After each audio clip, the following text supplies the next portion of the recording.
கிறிஸ்து இயேசுவுக்குள் பிரியமான அன்பு சகோதர சகோதரிகளே, அனைவருக்கும் மீண்டுமாக கிறிஸ்துவுக்குள்ள அன்பின் வாழ்த்துக்களை தெரிவித்துக் கொள்வதில் மகிழ்ச்சி அடைகிறோம். தேவனுடைய பெரிதான கிருபையினால நம்ம பார்த்து வருகிற திருமணம் பற்றிய ஆராய்ச்சி, இந்த ஒரு ஸ்டடி, இது நாம தெரிஞ்சுக்க வேண்டியது அவசியமாக இருக்கிறதுனால தான் இந்த விஷயங்களை உங்கள் மத்தியில் பகிர்ந்து கொள்வதில் மகிழ்ச்சி அடைகிறோம். பாகம் 1 நம்ம பார்த்தாச்சு. பாகம் 2 நாம இன்னைக்கு பார்க்க போறோம். அன்பான சகோதர சகோதரிகளே, இது எல்லாமே பார்த்தீங்கன்னா அநேக மூத்த சகோதரர்கள், மிக முக்கியமா பிரதர் ரசல், அவங்களுடைய எழுத்துக்களில் இருந்து தான் நம்ம என்ன பண்றோம்னா இந்த விஷயங்களை நம்ம பகிர்ந்து கொள்றோம். ஸோ இது நம்ம தேவனுடைய வார்த்தைகளோடு கம்பேர் பண்ணி, தேவனுடைய வார்த்தைகளில் இருந்து நம்ம அங்க பார்க்கும் பொழுது, தேவனுடைய வசனங்களுக்கு முன்பாக நம்ம நம்முடைய ஞானத்தை அங்க வெளிப்படுத்த முடியாது. ஸோ அந்த வகையில முதல் பாகம் நம்ம பார்த்தோம். நிச்சயமா சில கேள்விகள் இருக்கலாம். ஸோ அந்த கேள்விகளுக்கெல்லாம் பதில் அங்க தேவன் கொடுத்துருக்குறாங்க. அநேக எழுத்துக்கள், பிரதர் ரசல் அவங்களுடைய எழுத்துக்களிலிருந்து நிறைய விஷயங்கள் பார்க்கலாம். ஆனா நம்ம என்ன பண்றோம்னா முழுவதுமாக பிரதருடைய ரைட்டிங்ஸ்ல இருந்து எடுத்து அநேக காரியங்கள் இருந்தாலும் பேச முடியாத காரணம். ஸோ எனவே அதுல தேவையான விஷயங்கள் மாத்திரம் நம்ம என்ன பண்ணிக்கிறோம்னா செலக்டடா நம்ம சில பாயிண்ட்ஸ் மாத்திரம் செலக்ட் பண்ணி அங்க நம்ம பண்ணியிருக்கிறோம். ஸோ எனவே ஏதேனும் சந்தேகம் இருந்தால் நீங்கள் தாராளமாக கேட்டுக்கொள்ளும்படியாக நாம் கேட்டுக்கொள்கிறோம். அன்பானவர்களே, இப்போ பாகம் 2 நம்ம பார்க்கலாம். பாகம் 2ல என்ன பார்க்க போறோம்னா ஆஃப்டர் மேரேஜ். ஆஃப்டர் மேரேஜ், போன கிளாஸ் பிஃபோர் மேரேஜ் பார்த்தோம். இந்த கிளாஸ் ஆஃப்டர் மேரேஜ், அதாவது திருமணம் ஆயிருச்சு, திருமணம் ஆனதுக்கு பின்னாடி நாம கற்றுக்கொள்ள வேண்டிய சில முக்கியமான விஷயங்கள் அங்க இருக்கிறதாக நம்ம கண்டுபிடிக்கிறோம். அன்பானவர்களே, சோ நாம கண்டுபிடிச்சோம் இந்த முதல் பாகத்துல பிஃபோர் மேரேஜ் என்று சொல்லும் போது, திருமணம் பண்ணிக்கொள்ள விருப்பம் இருக்கிறவர்களுக்கு தேவன் கொடுத்துட்ட ஆலோசனைகள், அவருடைய வார்த்தைகளில் இருந்து கிடைச்ச ஆலோசனைகள், அது ரொம்ப பிரயோஜனமா இருக்கும் நம்ம நம்புறோம். பிரதர் ரசல் பிரதர் கூட மேரேஜ் பண்ணணும் பண்ணக்கூடாது என்று எந்த வகையிலுமே அவர் சொல்லல. மாறாக விஷயங்கள் இப்படி இருக்குது, தேவன் உடைய சித்தத்தின்படி உங்களுக்கு வாய்ப்பு இருந்துச்சுன்னா நீங்க பண்ணிக்கோ, அப்படி இல்லைன்னா விட்டுரு. ஸோ அந்த மாதிரி தான் பிரதர் என்ன பண்ணிக்கிறாங்கன்னா அவருடைய பிரசன்டேஷன் அப்படிதான் இருந்திருக்கு. இப்ப ஆஃப்டர் மேரேஜ்ல நம்ம என்ன பார்க்க போறோம்? கல்யாணத்துக்கு அப்புறம் என்ன விஷயம் இல்லைங்களா? அதுவும் மெயினா புது சிருஷ்டிகள் தேவனுடைய பிள்ளைகளா போது கல்யாணம் பண்ணியிருந்திருக்கிறாங்கன்னா, கல்யாணம் பண்ணினதுக்கு அப்புறம் அவங்க வாழ்க்கை எப்படி இருக்கணும், எப்படி இருந்தா ஆரோக்கியமா இருக்கும் என்ற காரியத்தை நாம இன்னைக்கு என்ன பண்ண போறோம்னா அன்பானவர்களே, சகோதர சகோதரிகளே, இதை நாம இன்னைக்கு பார்க்க போறோம். பாருங்க, இப்போ நாம இன்னைக்கு பார்க்க போற விஷயங்கள் எல்லாமே இந்த மாதிரி ஒரு சில ரீபிரிண்ட்ஸ் ஆர்டிக்கல் இருந்து எடுத்திருக்கிறோம். இதெல்லாம் நம்பர்ஸ். நம்ம அந்த ஸ்லைட்ல நம்பர்ஸ் போட்டிருக்க மாட்டோம். ஏன்னா நம்ம எல்லாம் என்ன பண்ணிக்கிறோம், எல்லாம் கலந்து இருக்கிறதுனால நம்ம நம்பர்ஸ் தனியா எடுத்து போட்டிருக்கிறோம். மற்றபடி இப்ப பார்க்க போற விஷயங்கள் எல்லாமே கலந்து இருக்கும். ஏன்னா நம்முடைய சப்ஜெக்ட் ஒரு ஆர்டர் படி இருக்கிறதுனால நம்ம இந்த ஒரு முயற்சி எடுத்திருக்கிறோம். ஓகே, நம்ம பாடத்துக்கான ஆதார வசனம் ஞாபகம் இருக்குங்களா? இந்த வசன பகுதி தான். இதுல முதல் பார்ட், விவாகம் யாவருக்குள்ளும் கனம் உள்ளது. இது என்ன பாயிண்ட் பாத்தீங்க? யாவருக்குள்ளும்னா ஏதோ ஒரு புது சிருஷ்டிகள் மேரேஜ் மாத்திரம் இல்லைங்க. உலகத்துல நடக்கக்கூடிய, உலகத்தாரா இருக்கட்டும், மேரேஜ் அப்படின்னாலே அது ஒரு கனம் கொண்ட ஒரு காரியமா இருக்குது. அப்ப கனம் கொண்ட காரியத்தை எப்போ ஒருத்தர் கனவீனப்படுத்துறார், ஒருவேளை உலகத்தார் கனவீனப்படுத்துறாங்கன்னா அது தெரிஞ்ச விஷயம், அது நம்ம பெருசா எடுக்க வேணாம். ஆனா தேவனுடைய பிள்ளைகள் மத்தியில ஒரு விவாகம் எனக்கூடிய கனமுள்ள விஷயத்த கனவீனப்படுத்தக்கூடிய விஷயங்கள் கூட அங்க இருக்குது. அது அந்த காரியங்களை நம்ம 3ஆம் பாகத்துல தான் பார்க்கணும். அப்போ கனமுள்ளதாயும் இருக்கிறதாக நம்ம கண்டுபிடிக்கிறோம். சோ மேரேஜ் இஸ் ஹானரபிள், கனமுள்ள ஒரு காரியமாக அங்க இருக்குது. சோ அப்போ இதுதான் இன்னொரு டிரான்ஸ்லேஷன்ல நம்ம கண்டுபிடிக்கிறோம். அப்ப அன்பானவர்களே, திருமணம் பற்றி நம்முடைய கர்த்தர் பேசிட்டாங்க. இப்படி இருக்கிறபடியால் அவர்கள் இருவராயிராமல் ஒரே மாம்சமாய் இருக்கிறார்கள். தேவன் நினைத்ததை மனுஷன் பிரிக்காதிருக்க கடவன். அப்போ கர்த்தர் சொல்லிட்டாங்க, இவங்க ஒரே மாம்சமாய் இருக்கிறாங்க. அப்போ திருமண பந்தத்துக்குள்ள இணைந்தவர்கள் வெவ்வேறு விதமான சூழ்நிலையிலிருந்து வந்தவர்கள், வளர்ந்தவர்கள். ஆனா இப்ப திருமணத்தின் பந்தத்தினால அவங்க இணையும் பொழுது இப்ப ஒரே மாம்சம் ஆயிடுறாங்க. சோ இது அவங்க மரிக்கிற வரைக்குமே அந்த ஒரு விஷயத்த அவங்க தங்கள் வாழ்க்கையில காட்ட வேண்டியிருக்கு. அப்ப அன்பானவர்களே, கணவன் மனைவி இருவருக்கும் இடையே இருக்கக்கூடிய அந்த பந்தம், அது நாம ஏற்கனவே பார்த்திருக்கிறோம். இதுல ஒரு டிவைன் பிளான் இருக்குன்ற மேரேஜ் என்ற விஷயம் தேவன் ஏற்படுத்துது. என்னமோ இந்த ஜெனரேஷன் அதிகமா உலகத்துல ஜெனரேஷன் வர்றதுக்காக தான். ஆனா அதுக்குள்ள தம்முடைய தெய்வீக திட்டத்தை என்ன பண்ணிட்டாருன்னா தேவன் வச்சுட்டான். அதனால்தான் மேரேஜ்ன்றது ஒரு கனமுள்ள காரியமா இருக்கு. அது கிறிஸ்து இயேசு அப்படி சரீரமான சபை. சோ கிறிஸ்து இயேசு மணவாளன், சரீரமான சபை மணவாட்டி. இவங்களுடைய விஷயத்தை பத்தி இதுக்குள்ள என்ன பண்ணிட்டாருன்னா தேவன் அங்க வச்சுட்டாங்க. அதனால்தான் இது கனம் உள்ளதுன்றார்.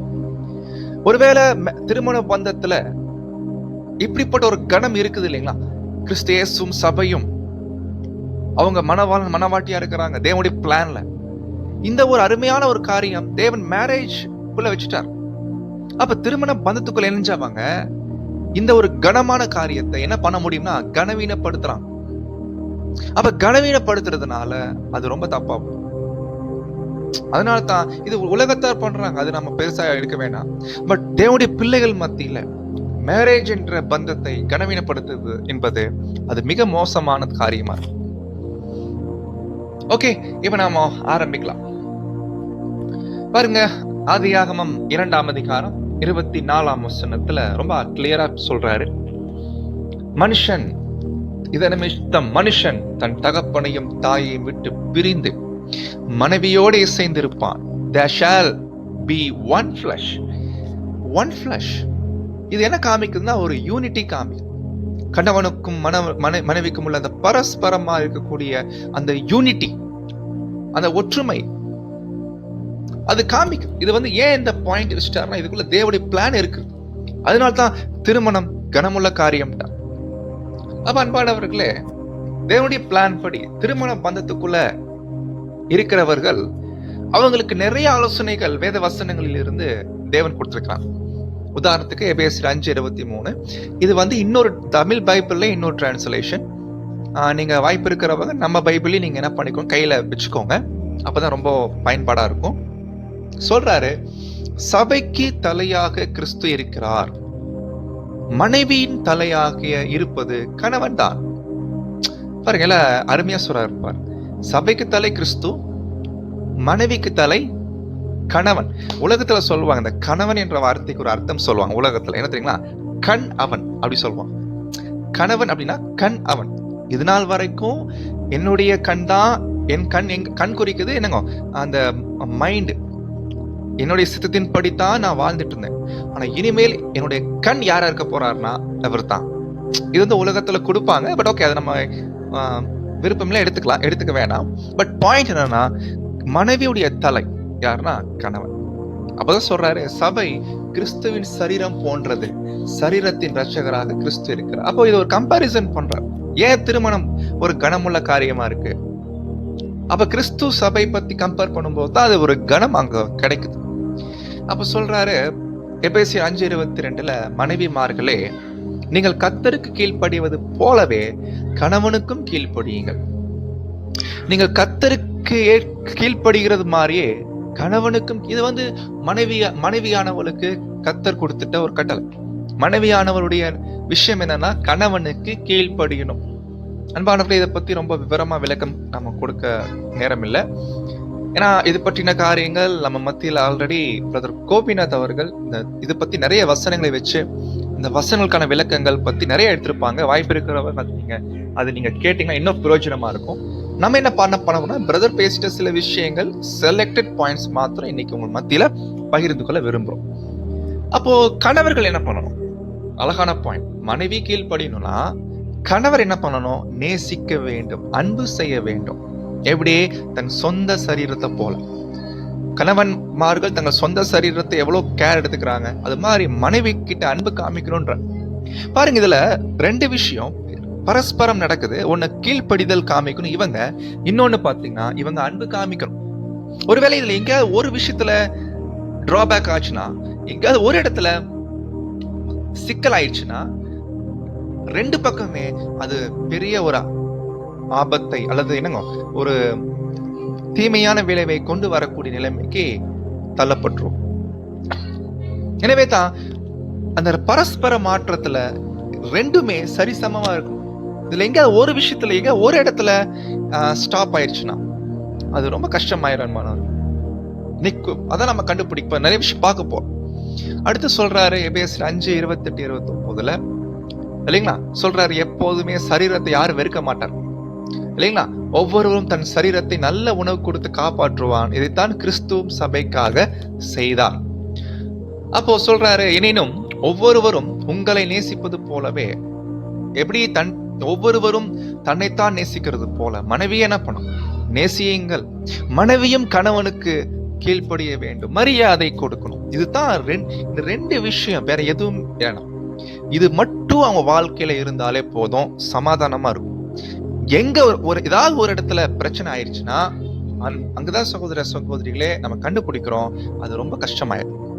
அப்ப சொல்றாரு 1 பேதுரு 3:1-2 அவ்வாறே மனைவியாய் இருக்கக்கூடிய நீங்கள் கணவன்மாரின் அதிகாரத்தை ஏற்றுக்கொள்ளுங்கள். அதிகாரம்னா அது ஆங்கிலத்துல ரூல் வரும். ரூல்னா ஏதோ என்ன சொல்றதுங்க, ரூல் என்ற வார்த்தையை பொதுவா நம்ம எப்படி புரிஞ்சுக்கிறோம்னா அது ரொம்ப அதிகாரம் பண்றது இல்லையா, சர்வாதிகாரம் பண்ற மாதிரி நினைச்சுக்கிறோம். ஆனா இது அந்த மீனிங் வரல.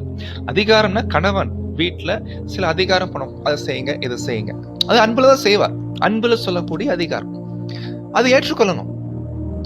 தேவனுடைய போதனைகளை உங்கள் சிலது கணவன்மார்கள் ஏற்றுக்கொள்ளவில்லை என்றால், ஒருவேளை உங்க கணவன்மார்கள் சத்தியத்தின்படி நடக்கல, சத்தியத்தின்படி அவங்க கேட்கல அப்படின்னா நீங்க போயிட்டு அவங்களுக்கு போய் போதிச்சுட்டு இருக்கிறாதீங்க, போய் போதனை பண்ணிட்டு இருக்காதீங்க. மாறாக எந்த சத்தியத்தை அவங்க ஏற்றுக்கொள்ளாமல் இருக்கிறார்கள், தேவனுடைய பிளான் படி தேவனுடைய ஒழுங்கின்படி எந்த விஷயத்துல நடக்காம இருக்கிறாங்களோ அதை அவங்க செய்யல அப்படின்னா நீங்க போயிட்டு டீச் பண்ணாதீங்க. மாறாக என்ன சொல்றாரு, உங்கள் நடக்கையினால் என்ன பண்ணுங்க, நீங்க பேசுங்க.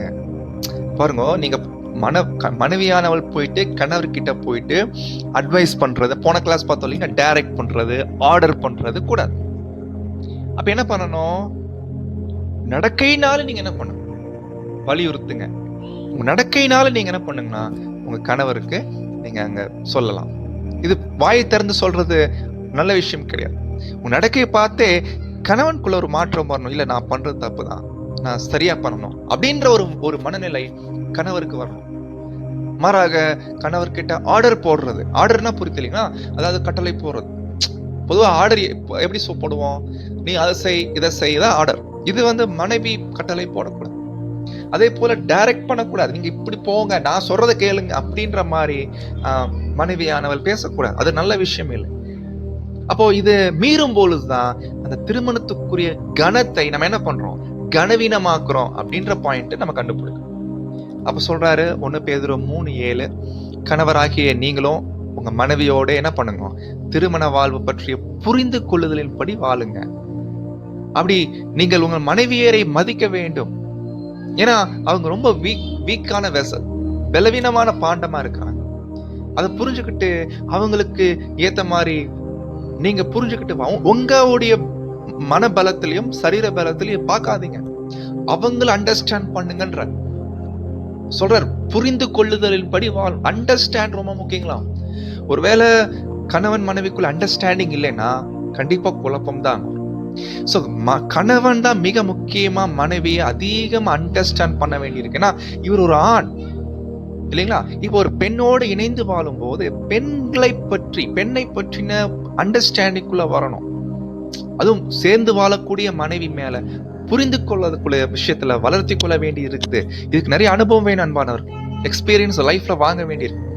ஏன்னா நம்முடைய திங்கிங்ல மனைவி திங்க் பண்ண மாட்டாங்க. ஸோ மனைவியை பற்றி நன்கு அண்டர்ஸ்டாண்ட் பண்ணும். ஏன்னா எப்பவுமே நம்முடைய டேஸ்ட் நம்முடைய விருப்பத்திலே பார்த்து பழகாச்சு. ஆனா அவங்களுக்கும் சில டேஸ்ட் இருக்குது, அவங்களுக்கும் சில விருப்பம் இருக்குது. அதை கண்டுபிடிச்சு அதை புரிந்து கொள்ளணும். ஏன்னா மனைவி விரும்புறது அதுவும், கணவன் கிட்ட எதிர்பார்க்கறது என்னன்னா, என் கணவன் என்னை புரிஞ்சுக்கணும், என்னை நல்லா புரிஞ்சுக்கிட்டாலே போதும், அது போதும். அதான் மனைவி, எந்த ஒரு மனைவியுமே என்ன பண்ணுவாங்கன்னா எதிர்பார்ப்பான், புரிஞ்சுக்கிட்டு அன்பு செய்யணும், வேற எதுவும் எதிர்பார்க்க மாட்டான். அதே போல கணவர்களும் இதை புரிஞ்சுக்கிட்டு செய்யும். அடுத்து சொல்றாரு, அதே சமயத்தில் உங்களுக்கு வாழ்வளித்த தேவனுடைய கிருபையில் அவர்களும் கூட்டு வாரிசுதாரர்கள் ஆவார்கள். ஏன்னா கணவன் மனைவி இருவரும் அந்த ஒரு மிகப்பெரிய வாய்ப்புக்குள்ள போயிருக்கிறாங்க இல்லைங்களா? நம்மளாம் என்ன சொல்லலாம்னா, ஒரு மிகப்பெரிய ஆசீர்வாதத்தை சுதந்திரிக்கக்கூடிய வாய்ப்புக்குள்ள இருக்கிறோம். அவங்களும் அப்படி என்று பார்த்து சொல்றாரு, உங்கள் பிரார்த்தனைக்கு எந்த தொந்தரவும் நேராமல் இருக்க இவற்றை செய்யுங்கள். ஒரு மூத்த பிரதர் சொல்றாங்க, என்ன சொல்றாங்கன்னா, நீங்க பண்ற ஜெபம் தேவன்கிட்ட போகாம போய் எப்ப தெரியுங்களா? நீங்க உங்க மனைவி கிட்ட சரியா அண்டர்ஸ்டாண்ட் பண்ணாம, அவங்க புரிஞ்சுக்காம, அன்பு செலுத்தாம விட்டீங்கன்னா, நீங்க உட்காந்து 24 hours ஃபுல் நைட் ப்ரேயர் பண்ணாலும் இல்ல ஃபுல் டே ப்ரேயர் பண்ணாலும் அந்த ப்ரேயர் வந்து தேவன் கிட்ட போகாதுங்க அப்படின்னு ஒரு விளக்கத்தை ஒரு மூத்த சகோதரர் அங்க கொடுக்குறாங்க. அப்ப பாருங்க, ப்ரேயருக்கே பிரச்சனை. அப்ப என்ன பண்ண சொல்றாரு, உங்க மனைவியை புரிஞ்சுக்கிட்டு அண்டர்ஸ்டாண்ட் பண்ணிட்டு, அவங்க பலவீனமான பாண்டமா இருக்கிறாங்க, அதை புரிஞ்சுக்கோங்க, அதை புரிஞ்சுக்கிட்டு அன்பு செய்யுங்க. இதுதான் அங்க சொல்றாரு. அன்பானவர்களே, அப்ப பாருங்க, ப்ரேயருக்கே தடை வருதுன்னு நினைச்சு பாருங்க. சோ இந்த ஒரு விளக்கத்தை நம்முடைய இன்னொரு மூத்த சகோதரர் அங்க கொடுக்குறான். ஓகே, அடுத்து பாத்தீங்கன்னா, ஸ்திரீயானவள் எல்லாவற்றிலும் அடக்கம் உள்ளவளாயிருந்து அமைதலோடு கற்றுக்கொள்ள கடவுள். கரெக்ட். சிஸ்டர்ஸ் பொறுத்த வரைக்கும் திருமணம் ஆனவங்களா இருக்கட்டும், ஜென்ரலாவே சிஸ்டர்ஸ்னாலே கற்றுக்கொள்ளும். ஆனா புருஷர்களுக்கு புத்தி சொல்லவோ இல்லது போயிட்டு ஆலோசனை கொடுக்கவோ, புருஷர்களுக்கு கற்றுக் கொடுக்கவோ கூடாது. அது ரொம்ப ராங்கான விஷயம். இது ரொம்ப, இந்த டேஞ்சர் யாருக்கு இருக்கும் தெரியுங்களா? சத்தியத்துல நல்ல வளர்ந்த சகோதரிகளுக்கு இந்த ஒரு டேஞ்சர் இருக்கும். நல்ல வளர்ச்சியில இருக்கிறாங்கன்னா அவங்களுக்கு சூழ்நிலைகள் எப்படி வரும்னா, புருஷர்களுக்கு கற்றுக் கொடுக்கக்கூடிய நிலை ஏற்படும். புருஷர்களுக்கு கற்றுக் கொடுக்கக்கூடிய விஷயம் அது ரொம்ப தவறான காரியமா இருக்கு. சோ அமைதலோடு கற்றுக்கொள்ள கடவுள். அப்போ இதெல்லாம் வசனங்கள் ரொம்ப கிளியரா இருக்குது. சொல்றாரு 1 தீமோத்தேயு 2ஆம் அதிகாரத்துல, உபதேசம் பண்ணவும் புருஷன் மேல் அதிகாரம் செலுத்தவும் ஸ்திரீயானவளுக்கு நான் உத்தரவு கொடுக்கிறது இல்லை, அவள் அமைதலா இருக்க வேண்டும். இதை மீறும் பட்சத்துல திருமண பந்தம் ஒரு கனமுள்ள காரியம், அதை கனவீனப்படுத்தக்கூடிய விஷயம் ஆயிரும். இதை மீறினாங்க. வசனங்கள் எவ்வளவு பிளைனா இருக்கு. இதுக்கு சிம்பாலிக் மீனிங் கூட எடுக்க தேவையில்லை. லிட்டரலாவே படிச்சாலே நமக்கு யோசிக்கிற மாதிரி தான் அங்க இருக்கு. சோ மேரேஜ் கனம் ஆயிட்டார் தேவன். ஏன்னா அதுக்குள்ள என்ன இருக்குன்னா, கிறிஸ்து சபை இருக்கிறாங்க வச்சுட்டார் தேவன். தம்முடைய பிளான் அங்க வச்சிருக்கிறார். அப்படி இருக்கும்போது அந்த வாய்ப்புக்குள்ள இணைய போகிறவர்களா இருக்கட்டும், இணைஞ்சவங்களா இருக்கட்டும், அதற்குரிய அந்த கொள்கைகளை சரியா ஃபாலோ பண்ணலைன்னா தங்கள் வாழ்க்கையில திருமண பந்தத்தை கனவீனப்படுத்துறாங்க. அது ரொம்ப பெரிய தப்பா போயிடும் அன்பானவர்கள். அப்போ இதுதான் சொல்ற ரொம்ப கிளியரா கண்டுபிடிக்கும். ஆனா இவ்வளோ வசனங்கள் நம்ம சொன்னாலும், இத்தனோ கிளியரா லிட்டரலா கூட படிச்சாலும், பவுல் குழந்தைக்கு புரியுற மாதிரி சொன்னாலும், நமக்குள்ள அதுவும் திருமணமானவங்க மத்தியில் என்ன இருக்கு தெரியுங்களா? பாருங்க, நீ என்ன சொல்றது, நான் என்ன கேட்கிறேன், நான் சொல்றதை நீங்க கேளுங்க இல்லைங்களா? எவ்வளோ சொன்னாலும் நான் கேட்க மாட்டேன், உனக்கு அறிவே கேட்கலாம். அதுக்கப்புறம் பாத்தீங்கன்னா, இது ரொம்ப அருமையான பாயிண்ட். ஆக்சுவலி இந்த பாயிண்ட்க்கான விளக்கத்தை பின்னாடி பார்க்கலாம். அதாவது ஒரு 2 பேர்ல யாராவது ஒருத்தர் வந்து சரி நம்ம தப்பு தான் பண்ணிட்டோம், நம்ம போயிட்டு சாரி கேட்கலாம்னு சொன்னாலும் கூட ஆப்போசிட்ல இருக்கிறவரு முகத்தை திருப்பிக்கிறார், ஒரு வாய்ப்பு கொடுக்கிறது இல்லை. இது பத்தி பிரதர் சில பாயிண்ட்ஸ் பேசுறாங்க, என்னன்னு பார்க்கலாம் பின்னாடி. அப்புறம் பாத்தீங்கன்னா, இது பொதுவா நடக்கிற விஷயம் தான் இல்லைங்களா? உலகத்தில் நடக்குதுன்னா அது வேற விஷயம். ஆனா தேவனுடைய பிள்ளைகள் மத்தியில் இது நடக்கக்கூடாது. ஏன்னா திருமண பந்தத்தை கனவீனப்படுத்தக்கூடிய காரியமா இருக்கு. சோ இதெல்லாம் உலகத்துல நடக்குது அன்பானவர்களே இல்லைங்களா? சோ இது வந்து கீழ்ப்படியாமல் இருக்கக்கூடிய விஷயங்களா இருக்கட்டும், அன்பு செலுத்த இருக்கக்கூடிய விஷயங்களா இருக்கட்டும், இதெல்லாம் நடக்குது உலகத்துல இல்லைங்களா? சோ அப்போ இப்படியாகத்தான் நம்ம என்ன பண்றோம்னா, இந்த மாதிரி விஷயங்களை நம்ம கண்டுபிடிக்கிறோம் அன்பானவர்களே. அப்போ என்ன காரணம், ஏன் வந்து இந்த மாதிரி விஷயங்கள் நடக்குதுன்னா, ஏன் வந்து திருமண பந்தத்தை கனவீனப்படுத்துறாங்கன்னா, அது காரணம் என்னன்னா, தேவனுடைய தெய்வீக ஒழுங்கை அண்டர்ஸ்டாண்ட் பண்ணாம இருக்கிறது. பாருங்க, இதான் 1 கொரிந்தியர் 11ஆம் அதிகாரம் 3ஆம் வசனம். இதுதான் டிவைன் ஆர்டர் இன் ஃபேமிலி. ஒரு வீட்டுல தெய்வீக ஒழுங்கு இதுதான். என்ன பாயிண்ட் சொல்ல வராரு? வசனம் கிளியரா இருக்குது. ஸ்திரீக்கு புருஷன் தலையாய் இருக்கிறான். இதுதான் பாயிண்ட். அப்போ வீட்டுல ஸ்திரீக்கு தலை யாருன்னா புருஷன். புருஷன் வந்து ஸ்திரீயை எப்படி பார்க்கணும்னா சரீரம் போன்று பாவிக்கணும். இந்த டிவைன் ஆர்டரை எப்போ எந்த குடும்பங்கள்ல மீறுதோ, எப்படி மீறுதுன்னா இந்த மாதிரி பார்த்தோம் இல்லைங்களா, இந்த மாதிரி இது வந்து திருமண பந்தத்தை நாம என்ன பண்றோம்னா கனவீனப்படுத்துறோம். அன்பானவர்களே, இதோடைய சீரியஸ்னஸ் விஷயத்த நம்ம படிக்க போறோம். சில முக்கியமான பாயிண்ட்ஸ் பிரதர் பேசுறான் பாருங்க. அப்போ சொல்றாரு ஒரு இடத்துல, இந்த டிவைன் அரேஞ்ச்மெண்ட், தேவனுடைய ஏற்பாட்டின் படி கணவன் ஹஸ்பண்ட் உடைய வேலை என்னன்னா ப்ரொவைடர் ஆஃப் ஃபேமிலி, குடும்பத்தை விசாரிக்கிறவர் அல்லது குடும்பத்துக்கு தேவையானவைகளை அல்லது என்னங்க தேவைகளை சந்திப்பவர் இல்லைங்களா. ஏதோ சும்மா ட்ரெஸ் எடுத்து கொடுக்கறது, மளிகை ஜாமான் வாங்கி போடுறது, அந்த லெவலோட மாத்திரம் இல்லைங்களா. ஆமா, அதுவும் ஒரு பார்ட் தான். அதை தாண்டி குடும்பத்துக்கு தேவையான விஷயங்கள், நியாயமான விஷயங்கள், அவங்களுக்கு செய்ய வேண்டிய நியாயமான கடமைகள் இல்லைங்களா, அன்பு கூறுற விஷயம், தாங்குற விஷயம், குடும்பத்துல யாராவது ஒருத்தர் பாதிக்கப்பட்டாங்கன்னா அவங்களுக்கு தாங்குற விஷயம் இல்லைங்களா. அப்ப நிறைய விஷயம். ப்ரொவைடர் ஆஃப் ஃபேமிலினா ஏதோ ஜாமான வாங்கி கொடுக்கறது, ட்ரெஸ் எடுத்து கொடுக்கறது, அது மட்டும் இல்லைங்களா. சோ அவர் வீட்டுடைய விஷயங்களை, தேவைகளை மற்றும் அந்த வீட்டுடைய விஷயங்களை சந்திப்பவராக இருப்பாரு.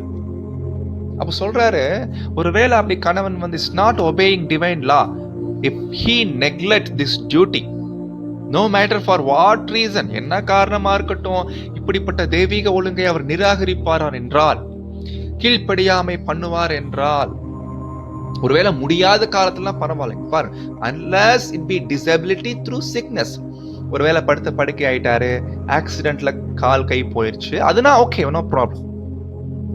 ஆனா இவருக்கு எல்லாம் ஓகே, சரீரம் நல்லா இருக்குது, ஆனா குடும்பத்தை நடத்துற விஷயத்துல அந்த டிவைன் லாவை மீறிட்டார் அப்படின்னா அது ரொம்ப தப்பா இருக்குது. அதே போல மனைவி விஷயத்துல அவங்களுடைய டியூட்டி என்ன? What is the first duty of wife? சொல்றாரு, கேர் டேக்கர். கேர்னா புரியுது, அக்கறை எடுக்கிறது. குழந்தைக்கு தேவை என்ன, குழந்தைக்கு பசிக்குதா இல்லையா, கணவனுக்கு பசிக்குதா இல்லையா இல்லைங்களா. இது தேவன் அப்படிதான் கணவன் மனைவி வச்சிருக்கிறாங்க. ஏன்னா மனைவி வந்து பாத்தீங்கன்னா அவங்க வந்து ஒரு கேர் கொடுக்கிறவங்க. தமிழ்ல சொல்லணும்னா அரவணைக்கிறவங்க. அரவணைப்பு பொதுவா பெண்கள் கிட்ட அதுதான் குழந்தைகளா இருக்கட்டும் இல்லைங்களா, இல்ல மகன்களா இருக்கட்டும், பிள்ளைகளா இருக்கட்டும் இல்லைங்களா, தாயிடம் ஒரு அரவணைப்பு இருக்கும். தாயினால என்ன, ஒரு அரவணைப்பு. மனைவினாலும் அரவணைப்பு தான். அரவணைப்பு, அதான் தமிழ் நம்ம சொல்ல அந்த வார்த்தை அழகா இருக்கும், அரவணைப்பு. ஒரு கேர் டேக்கர், இது மனைவி கிட்ட இருக்கும் இல்லைங்களா.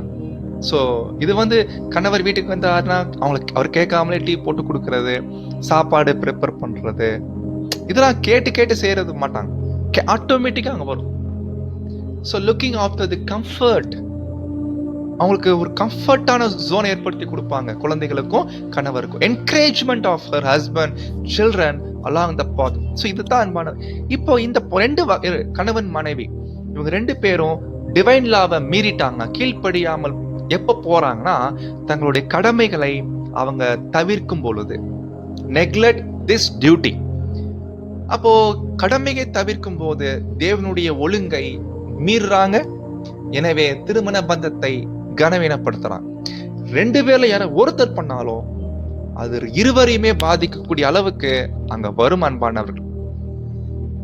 அதனால்தான் பார்த்தோம், ஒருவேளை யாராவது சிங்கிளா இருக்கிறாங்கன்னா, if one were single, he should consider very carefully the matter of taking on added responsibility.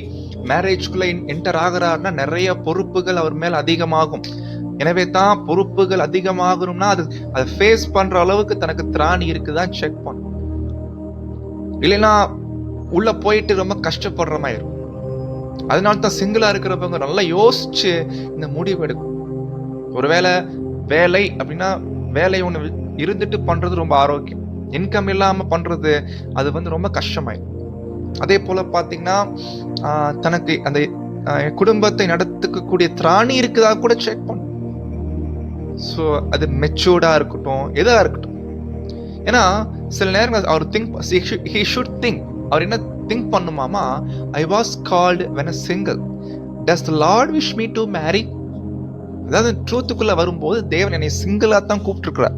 நான் சிங்கிளா இருக்கும்போது, தனியா இருக்கும்போது என்னை கூப்பிட்டுருக்கார் அப்படின்னா, இப்ப ட்ரூத்துக்கு வந்ததுக்கு அப்புறம் நான் இப்போ கல்யாணம் பண்றது குறிச்சு தேவன் விரும்புவாரா, அது கர்த்தருடைய விருப்பமா அப்படின்னு கேட்கணுங்களாமா. ஒரு தனித்தானே கேட்கணுமாம். அப்போ சொல்றாரு, and if he comes to the conclusion that Lord so desire, அப்படி கேட்கும்போது ஒருவேளை கர்த்தர் விரும்பிட்டார் அப்படின்னு ஒருவேளை அவர் ஒரு முடிவுக்கு வந்துட்டார்னா, இல்ல கர்த்தர் அது தப்பு சொல்ல மாட்டார், அது கர்த்தர் அங்கீகரிப்பார் அப்படின்னு ஒரு முடிவுக்கு வந்துட்டார்னா, he should remember the apostle injunction only in the Lord if he were married when called. என்ன பாயிண்ட்னா, அப்படி ட்ரூத்துக்கு வந்ததுக்கு அப்புறம் கல்யாணம் பண்ணிக்கலாமா அப்படின்னு ஒரு திங்கிங் கேட்கணும். ஒருவேளை கர்த்தருக்கு அந்த விருப்பம் இருந்துச்சுன்னா, தேவன் அங்கீகரிச்சாருன்னா ஓகே பண்ணிக்கட்டும். ஆனா வசனம் கண்டுபிடிக்கிறோம், ஒன்லி இன் த லார்ட், கர்த்தருக்கு உட்பட்டவங்களா இருக்கும். சோ சிஸ்டர், ஒரு பிரதர் ட்ரூத்துக்கு வர்றதுக்கு முன்னாடியே அவங்க சிங்கிளா தான் இருக்கிறாங்க.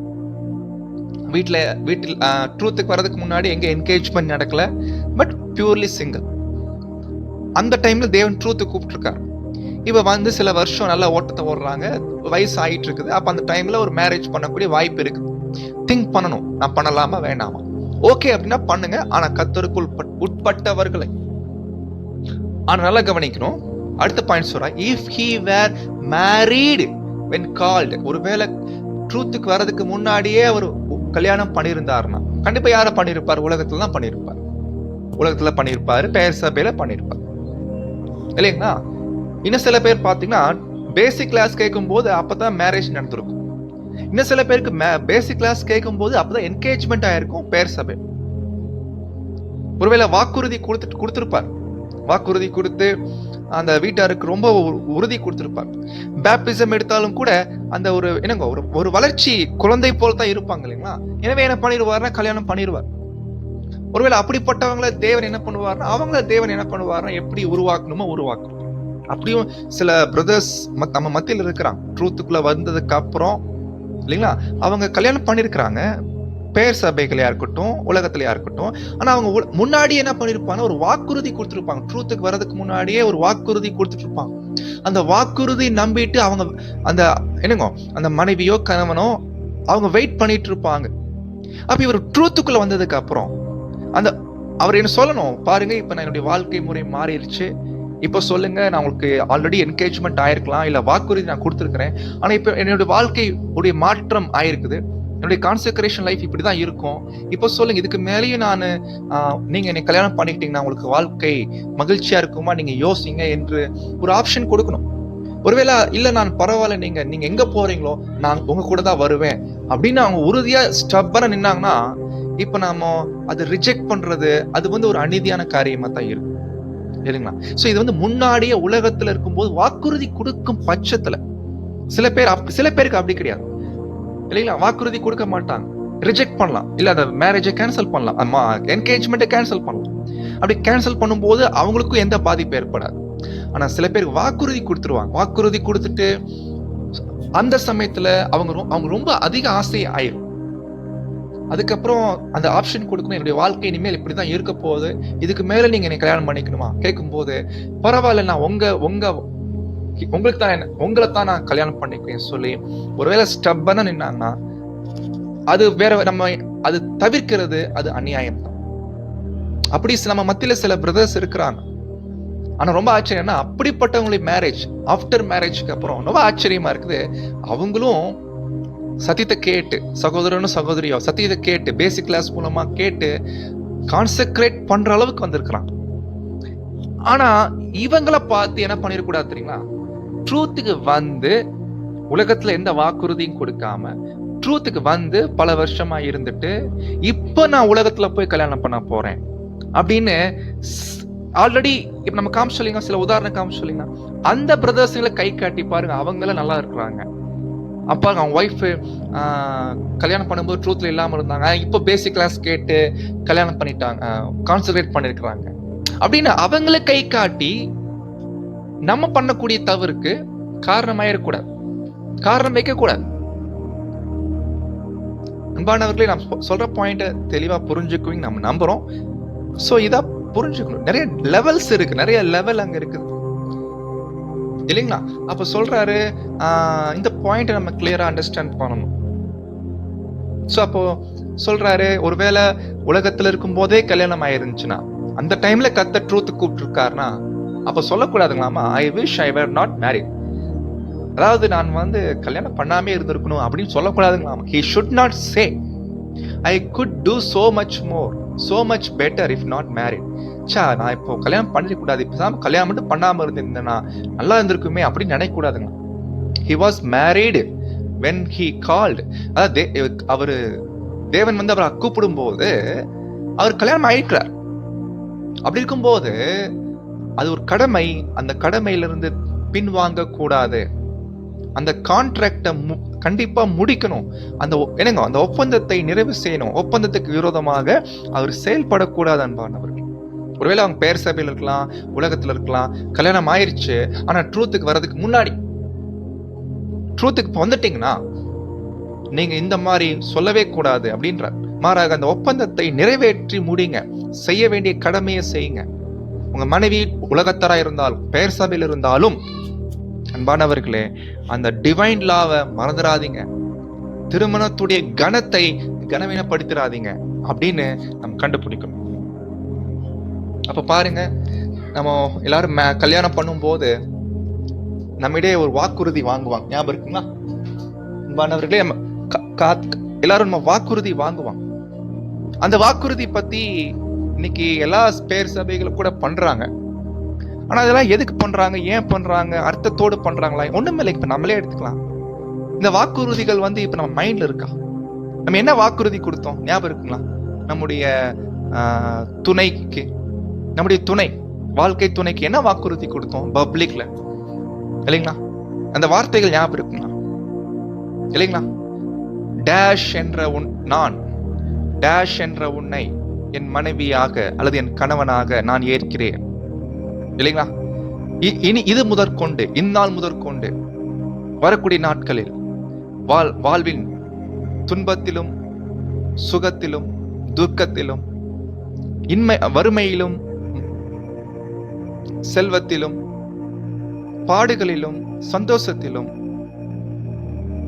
கனவீனத்திலும் கனத்திலும் வாழ்க்கையின் தாழ்விலும் உயர்விலும் உம்மை விட்டு பிரிய மாட்டேன், மரணம் பிரிக்கும் வரையிலும் உம்மை விட்டு பிரிய மாட்டேன் என்ற ஒரு வாக்குறுதியை நான் கொடுக்கிறேன் அப்படின்னு நம்ம கொடுப்போம் இல்லைங்களா? இது நம்ம ஃபாலோ பண்றோமா? யோசிக்க. நிறைய நேரங்கள்ல வாழ்விலும் செல்வத்திலும் ஆரோக்கியத்திலும் அப்பதான் நமக்கு சாதகமா இருக்கு. ஆனா தாழ்விலும் ஏழ்மையிலும் சுகவீனத்திலும் இல்லைங்களா, இல்ல பலவீனத்திலும் அந்த நேரத்துல நம்ம சப்போர்ட்டா இருக்கிறோமா துணைக்கு? யோசிச்சு பார்க்க. ரொம்ப சீரியஸான பாயிண்ட். வாக்குறுதி கொடுத்தாச்சு, உண்மையா இல்லைன்னா திருமண பந்தத்தை கனவீனப்படுத்துற மாதிரியான பண்ணார்கள். சோ இப்ப நாம இந்த ஒரு விஷயத்த நம்ம கண்டுபிடிச்சதுக்கு அப்புறம் ஒரு இடத்துல கொஸ்டின் புக்ல அருமையா பேசுறாங்க பிரதர். we quite நாம அங்கீகரிக்க, நம்ம ஒத்துக்கிறோம் என்னன்னா many marriages, பிரதர் பேசுறாங்க, ஆல் மேரேஜஸ் சொல்லல, எல்லா கல்யாணமும் சொல்லல, many marriages அப்படின்ற have proved disadvantages spiritually. நிறைய பேர் நினைக்கிறாங்க கல்யாணம் பண்ணா சபை வாய்ப்பு ஈஸியா ஓடிடலாம், அப்படி இல்லைங்க. அது நிறைய டிஸ்அட்வான்டேஜ் இருக்குங்களா திருமண பந்தத்துல. அப்படின்னா அநேக திருமண வாழ்க்கையில இணைஞ்சவங்களுக்கு விஷயத்துல நிறைய டிஸ்அட்வான்டேஜஸ் இருக்கிறதாக நம்ம ஒத்துக்கிறோன்ற. ஆனா அதுக்காக சொல்றாரு, anyway we have no option in the matter. The Lord's word clearly declares the marriage is honorable. கல்யாணம் என்னமோ கனம் உள்ளதுதான். ஆனா கல்யாணம் பண்ணும்போது ஏன் வந்து டிஸ்அட்வான்டேஜ் ஆகுதுன்னா, காரணம் தெய்வீக ஒழுங்கை சரியா பின்பற்றாமல் போகிறதுனால தான். என்ன ஆயிருதுன்னா, அதனால ஸ்பிரிச்சுவல் லைஃபே பாதிக்கிற அளவுக்கு போயிருதுங்க அன்பானவர்கள். எக்லீஷியா வர்றதில்ல இல்லைங்களா? ஏதோ ஸ்டடீஸ்ல நாட்டம் இல்ல, ஈவன் பைபிள் ரீடிங் கூட சரியா பண்றது இல்ல. என்ன காரணம் அப்படின்னா, கல்யாணம் பண்ணது தப்பானா இல்ல, கல்யாணத்துல தப்பு இல்லைங்க, அது கனமுள்ள விஷயம். பிரச்சனை என்னன்னா டிவைன் லா, தெய்வீக ஒழுங்கை நம்ம சரியா ஃபாலோ பண்ணாம இருக்கிறதுனால தான் அப்படி நடக்குது. அப்ப நீங்க கேட்கலாம், ஓகே பிரதர், நான் ஃபாலோ பண்றேன் பிரதர், என் மனைவி ஃபாலோ பண்றது இல்ல அப்படின்னு சில பேரு. மனைவி சொல்லுவாங்க, பிரதர் நான் ஃபாலோ பண்றேன், என் கணவன் தான் ஃபாலோ பண்றது இல்ல. ஒருவேளை இந்த கேள்வி நீங்க கேட்கலாம், இதுக்கான பதில் கடைசியில பின்னாடி பார்க்கலாம். அப்போ பிரதர் பேச ஆரம்பிக்கிறாங்க சில முக்கியமான பாயிண்ட்ஸ். இஃப் மேரிட் கப்புள்ஸ், திருமணமான அந்த கணவன் மனைவி, should find that there are difficulties, they should not permit anyone to interfere between them by endeavoring to straighten out their difficulties for them. என்ன சொல்ல வர்றாருன்னா, கல்யாணம் ஆனதுக்கு அப்புறம் குடும்பத்துல பிரச்சனை வராமல இருக்காது, கண்டிப்பா வரும். சில கடினமான சூழ்நிலைகள் வரும். அந்த நேரத்துல சொல்றாரு பாருங்க, ரொம்ப அருமையான point. They should not permit anyone to interfere between them.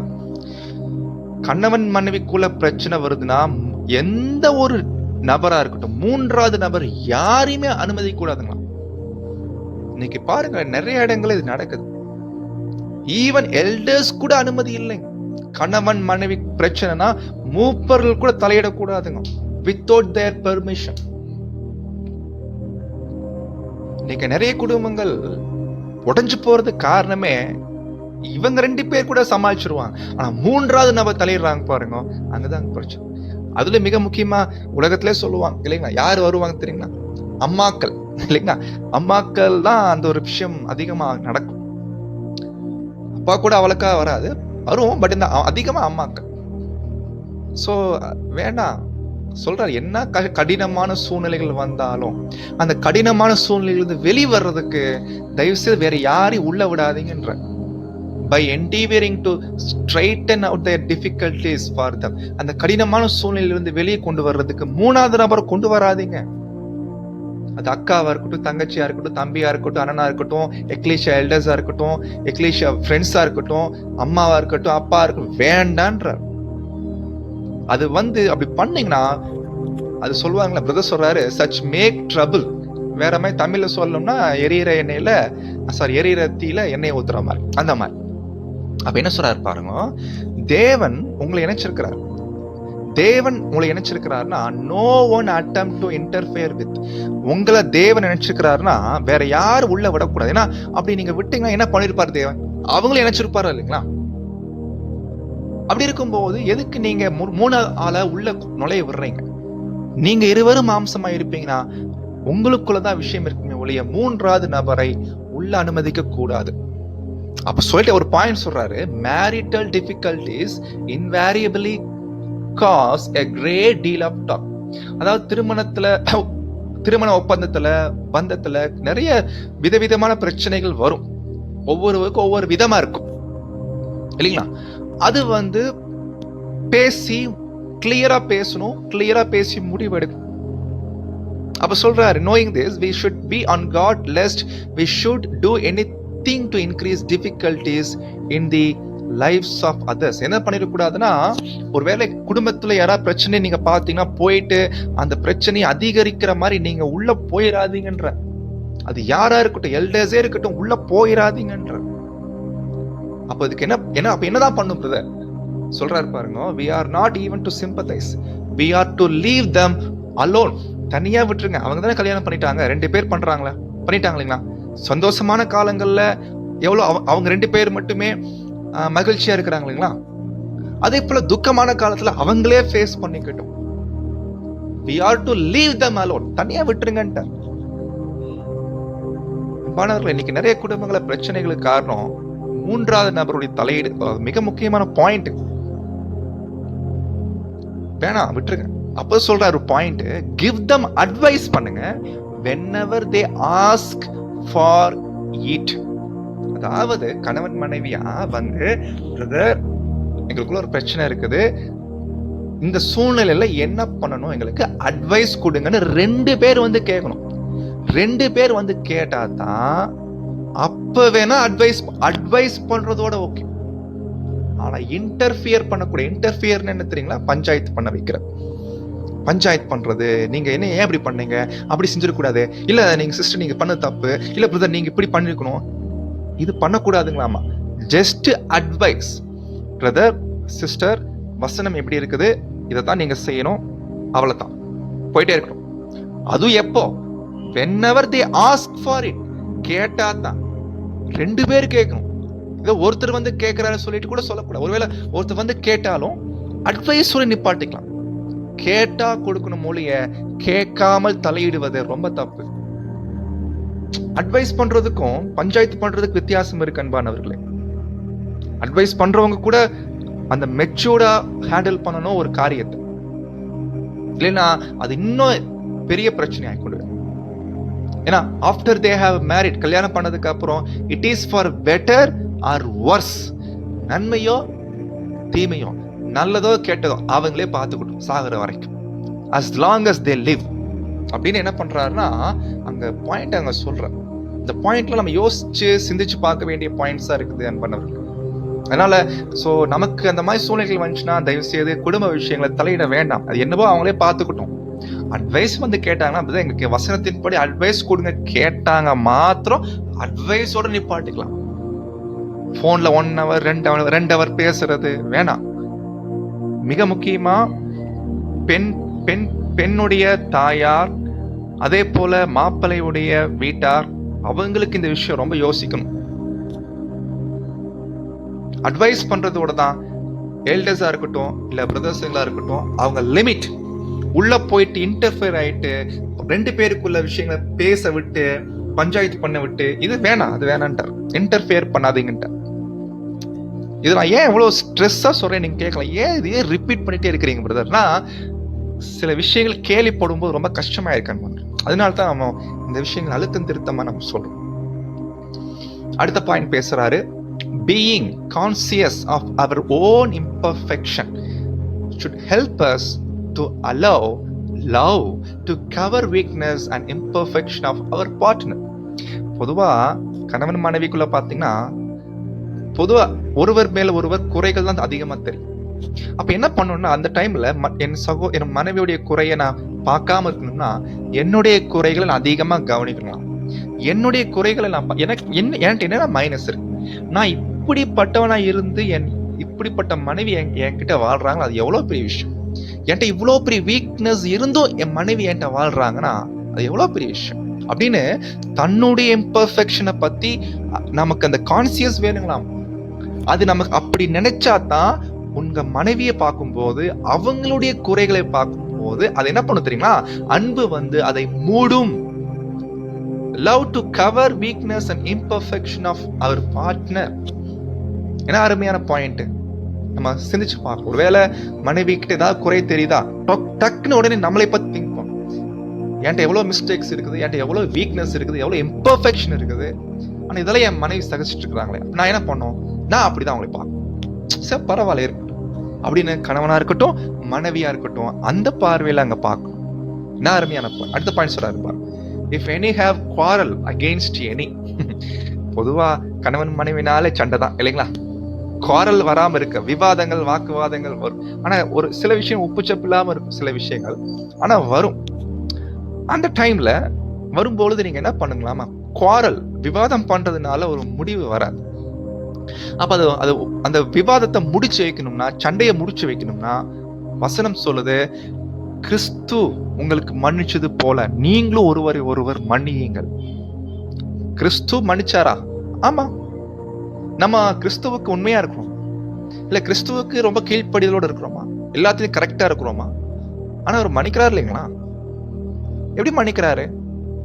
S, அதே போல நீங்களும் ஒருவருக்கு ஒரு மன்னிங்களா. மெயினா கணவன் மனைவி விஷயத்துல இது இருக்கணுங்களா, மன்னிங்கன்ற. ஒருவேளை தப்பு மனைவி பண்ணிட்டாங்கன்னா இல்ல கணவன் பண்ணிட்டாங்கன்னா மன்னிங்க. மன்னிங்கன்னு எடுத்தீங்கன்னு அர்த்தம், மன்னிங்கன்னா அந்த இடத்துல போய் பேசுறது. ஏன்னா சமயத்துல ஈகோ விடாது. ஈகோ இருந்துச்சுன்னா பிரச்சனையா இருக்கும். ஈகோ வந்து மன்னிக்க விடாது. நான் போய் பேசணுமா அப்படின்ற லெவல்ல இருக்கும். அப்படி இருக்க கூடாதுங்க. அந்த ஈகோ விட்டுட்டு போயிட்டு பேசணும். ஓகே, சாரி, நான் தப்பா பேசியிருந்தா மன்னிச்சுக்கோங்க, தப்பா நான் சொல்லிட்டோம், தயவு செய்து மன்னிச்சுக்கோங்க அப்படின்னு அது பேசணும். இது கிறிஸ்துவங்களுக்கு மன்னிச்சது போல.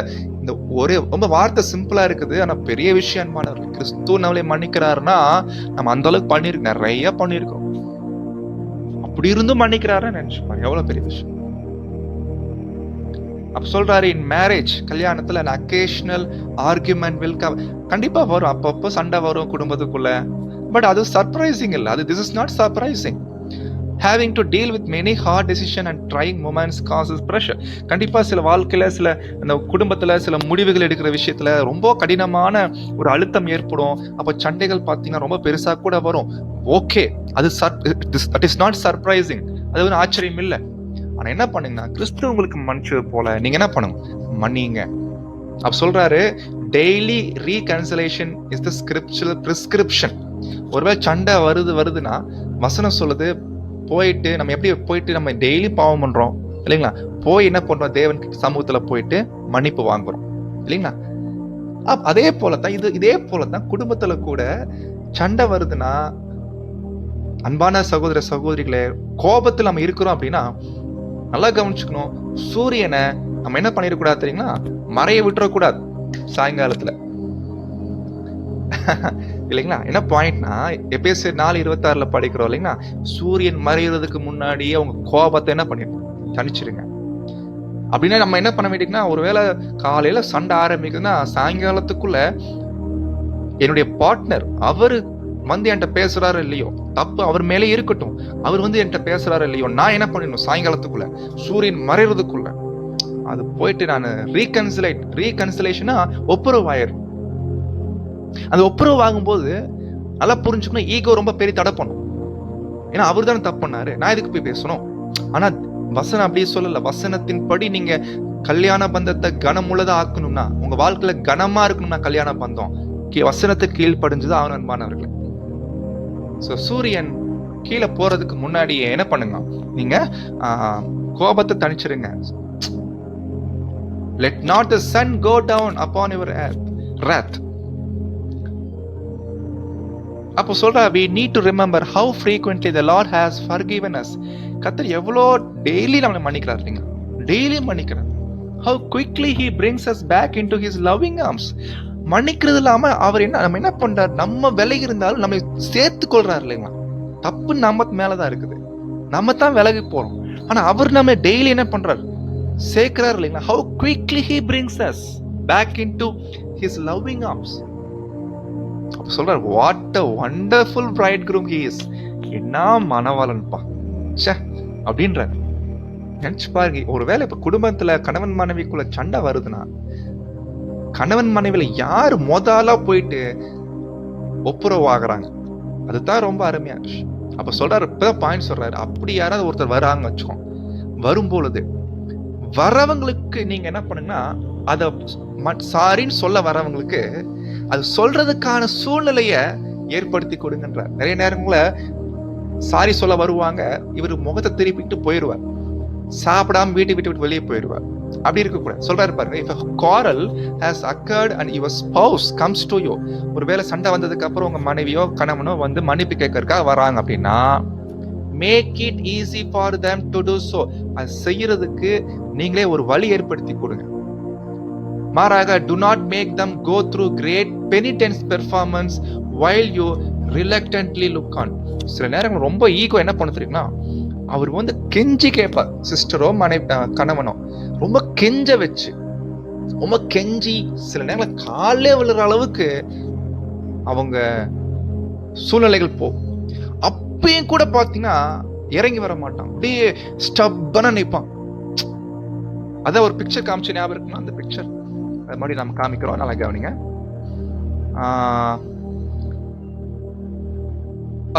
எவ்வளவு ஸ்டப்பனா நிக்கிறது, மன்னிப்பு கேட்க வந்தாலும் கூட கெஞ்ச வச்சு கேட்க வைக்கிறது, இது இருக்கக்கூடாதுங்க. வர்றாங்க அப்படின்னா மன்னிச்சிடணும், பரவாயில்ல வர்றாங்க, இதே எவ்வளவு பெரிய சந்தோஷமா ஏற்றுக்கணும், தப்பு நம்ம மேலதான். ஆனா ஈகோ விட்டு மன்னிப்பு கேட்கறாங்க அப்படின்னா நினைச்சுப்பாங்க. ஆனா எப்படி பண்ணும் தெரியுங்களா, மாம்சம் அது விரும்பாத. அப்படி கெஞ்சணும், மன்னிப்பு கேட்கறது, கெஞ்சி கால அளவுக்கு கெஞ்சணும். இப்படி பண்ணக்கூடாதுன்ற கிரேட் பெனிடென்ஸ் பெர்ஃபார்மன்ஸ் பண்ண வைக்க கூடாதுங்களா?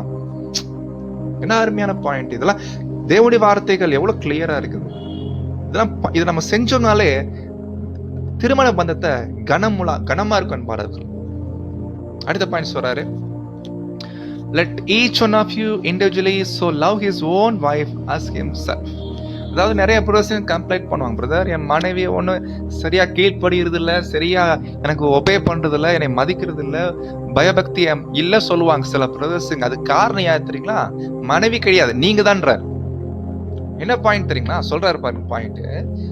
இங்க தமிழ்ல கூட சரியா வரல, ஆனா கிரீக் வேர்டு ஒரு வார்த்தை வருது, ஹைனா. அந்த வார்த்தையோடைய மீனிங் என்னன்னா, தமிழ்ல சொல்லணும்னா அன்பானவர்களே, அதாவது தன்னுடைய மனைவிய நேசிக்கணும். அப்படி நீங்க நேசிக்கும் போது தான் இன் ஆர்டர் தட்னா நீங்க எப்போ உங்க மனைவி நேசிக்கிறீங்களோ அப்பதான் உங்க மனைவி என்ன பண்ணுவாங்க, உங்களைய பயபக்தி காமிப்பாங்க. அப்படி வசனம் வருது. தமிழ் டிரான்ஸ்லேஷன் சரியில்லை, பட் டயக்ராட்ல கிளியரா வரும். அதனால தான் என்ன சொல்ற, மனைவி பயபக்தி காமிக்கிறது இல்ல, கீழ்ப்படிதல் காமிக்கிறது இல்லைன்னா நீங்க உங்ககிட்ட தான் பிரச்சனை. நீங்க சரியா அன்பு காமிக்கல. நீங்க சரியா அன்பு காமிச்சீங்கன்னா கண்டிப்பா மனைவி என்ன பண்ணுவாங்க, ரெவரன்ஸ் பண்ணுவாங்க. என்ன அருமையான பாயிண்ட். அதனால தயவுசெய்து மனைவிமார்களை குற்றம் சொல்ல வேண்டாம் அன்பானவர்களே. இதான் சொல்றோம். அப்போ சொல்றாரு, only true love, true nobility of character can command such reverence. உண்மையிலே அன்பு இருந்துச்சுன்னா அந்த அன்பு என்ன பண்ண தெரியுங்களா? மனைவி ஆட்டோமேட்டிக்கா அவங்க என்ன பண்ணுவாங்கன்னா பயபக்தி காமிப்பாங்க, கீழ்ப்படிவாங்க. நம்ம காட்டுற அன்புல தான் இருக்கு அன்பானவர்களே. அன்பு காட்டுற விஷயத்துல எங்க லேக் ஆச்சுன்னா அது எப்படி தெரிஞ்சுக்கலாம் தெரியுங்களா? நான் காட்டுற அன்புல குறைவு இருக்குன்னு எப்படி தெரிஞ்சுக்கலாம்? அது மனைவிட்டு இருந்து கண்டுபிடிச்சிடலாம், மனைவியோட ரியாக்ஷன்ல கண்டுபிடிச்சிடலாம். ரொம்ப அருமையான பாயிண்ட். மற்றபடி otherwise it would be impossible for wife to submit herself to husband. அதாவது என்னன்னா, மனைவியானவள் ஏன் தன் கணவனுக்கு கீழ்ப்படுகிறது இல்லைன்னா காரணம் கணவன் தான். ஏன்னா கணவனுடைய அன்பு விஷயத்துல தான் அந்த விஷயம் இருக்கிறதாக இந்த வசனத்துக்கான விளக்கத்தை நம்ம கண்டுபிடிக்கும். ஸோ இது நல்ல அருமையான பாயிண்ட். ஸோ இதுல அநேக மூத்த சகோதர எழுத்துக்களில் இருந்து நம்ம கலெக்ட் பண்ணியிருக்கிறோம்.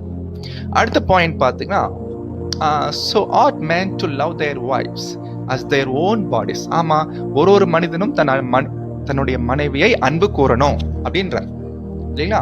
அப்படி செய்யும் போது தான் they may command the reverence and loving submission of. அப்பதான் மனைவி கிட்ட இருந்து அந்த பயபக்தியோ இல்ல கீழ்ப்படிதலோ அவங்க எதிர்பார்க்க முடியும். நிறைய பேர் சொல்லுவாங்க, என் மனைவி செய்யறதே இல்லை பிரதர்.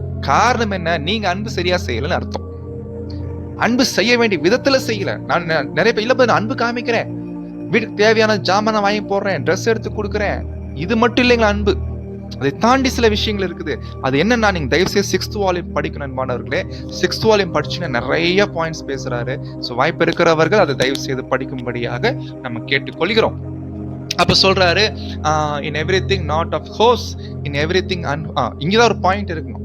அதாவது மனைவி கீழ்ப்படியணும் சொல்லுவா இல்லைன்னா, மனைவி கீழ்ப்படியும் போது வசனம் சொல்றது எல்லா காரியத்திலும் என்ன பண்ணுங்க, கீழ்ப்படியுங்கள் போட்டிருக்கு இல்லைங்களா வசனம். அந்த எல்லா காரியம்ன்றது நிறைய பேர் தப்பா எடுத்துக்கிறாங்க. எல்லா காரியம்னா கணவன் தப்பு பண்ண சொன்னாலும் கீழ்ப்படியணுமாமா, அப்படி எடுத்துக்கிறான். எல்லா காரியத்திலும்னா அந்த மீனிங்ல பாருங்க. இன் எவ்ரிதிங் உடைய அர்த்தம் என்னன்னா சொல்றாரு brother Russell, not of course in everything unholy, impure, selfish. ஒரு 3 விதிவிலக்கு கொடுக்கிறார். இந்த 3 விதிவிலக்கு எதுக்குன்னா, அந்த எவ்ரிதிங் வரதில்லை. எல்லா காரியத்துல இந்த 3 விஷயங்கள் வரதில்லை.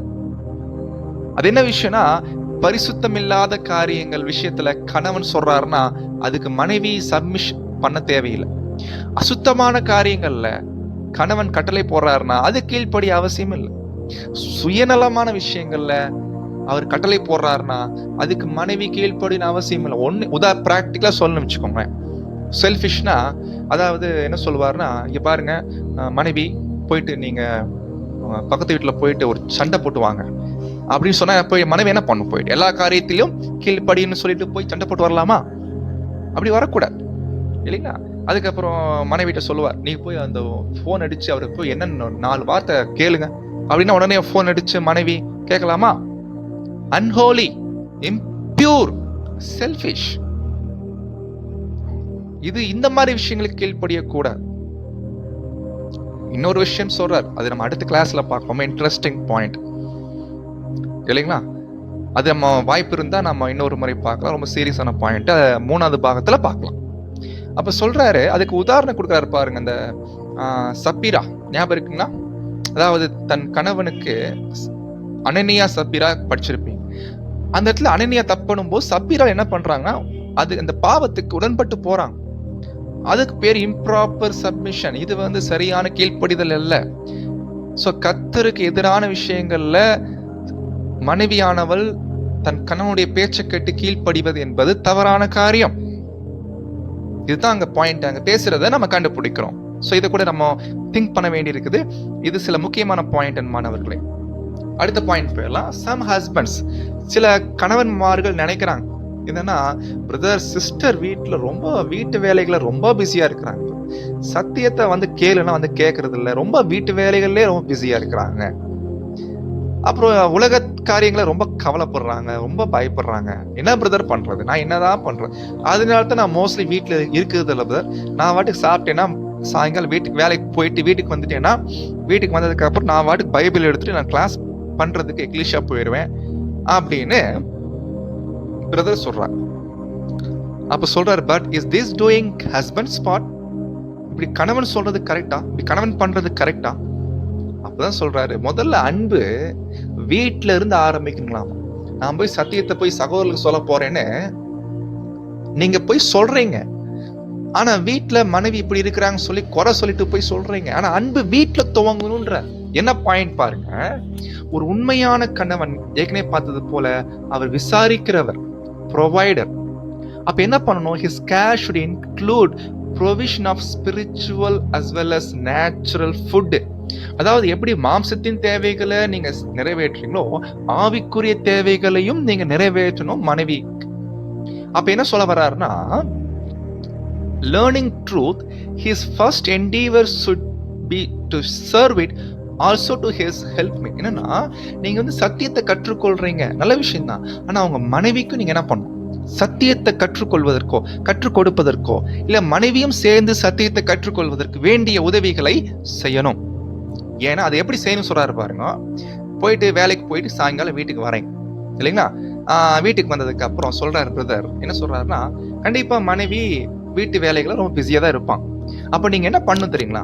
ஏன்னா எக்லிஷியா வேற போகணும் ஈவினிங். அப்ப நீங்க என்ன பண்ணுங்கன்னா, வீட்டு வேலைகள் அதிகமா இருக்கிறதுனால போயிட்டு preparing and clearing away evening meal, ஒருவேளை வாய்ப்பு இருந்துச்சுன்னா, ஏன்னா சிஸ்டர் பிஸியா இருப்பாங்க, நைட்டு டின்னருக்கு வேண்டிய சாப்பாடு பண்ணணும், எக்லிஷியா போயிட்டு வந்தா சிரமமாயிரும்.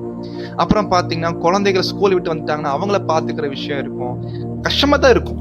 அப்ப அந்த டைம்ல கணவன்மார்கள் என்ன பண்ணணும் அப்படின்னு பிரதர் அங்க சொல்றாங்கன்னா, put your shoulder to the wheel. நீங்க என்ன பண்ணுங்கன்னா உங்க மனைவிக்கு உதவியா இருங்க. எப்படி சொல்றாரு பாருங்க. ஏன் நீங்க குழந்தைகள் ஸ்கூல்ல விட்டு வந்தாங்கன்னா நீங்க அவங்க ட்ரெஸ்ஸை கழட்டி வச்சு குளிப்பாட்டி ஃப்ரெஷ் ஆக்குறது, ஒருவேளை வாய்ப்பு இருந்துச்சுன்னா வீட்டுல பாத்திரம் இருந்துச்சுன்னா பாத்திர வேலைக்கு கொடுங்க. இதுதான் ஸ்திரீயுடைய வேலை தான், பண்ணி கொடுங்க. அந்த வேலையை நீங்க செஞ்சீங்கன்னா, பாதி பங்கு எடுத்தீங்கன்னா மனைவியுடைய வேலை பாதி நேரம் நமக்கு குறையும் இல்லைங்களா? அப்ப உங்களுக்கு டைம் கிடைக்கும். அப்போ டைம் கிடைச்சுன்னா உங்களோடு கூட அவங்க என்ன பண்ணுவாங்க? சத்தியத்தை படிக்கிற விஷயத்துல கலந்து கொள்வாங்க. சோ இதுதான் அருமையா பிரதர் ஆலோசனை கொடுக்கறான். நிறைய நேரங்களில் ஆண்கள் என்ன பண்றாங்கன்னா, இதுதான் சிஸ்டர்ஸ் பண்ற வேலை, சமையல் பண்ற வேலை இல்லைங்களா? அப்புறம் என்னங்க பாத்திரம் விளக்குற வேலை, துவைக்கிற வேலை சிஸ்டர்ஸ் தான் பண்ணணும், பிரதர்ஸ் எல்லாம் பண்ணக்கூடாது. அப்படி இல்லை. நான் ட்ரூத் பிஸியா எக்லிஷியா போயிட்டு இருக்கேன்னா, முதல்ல அன்பு எங்க துவங்கணும்? வீட்டுல. சோ வீட்டுல மனைவிக்கு நீங்க சத்தியம் அவங்க பெற்றுக்கொள்வதற்கு என்ன வகையில உதவி செய்றீங்க? அவங்க பாரங்கள்ல என்னங்க வேலை பளுவுல நீங்க பங்கெடுக்கிறீங்களா?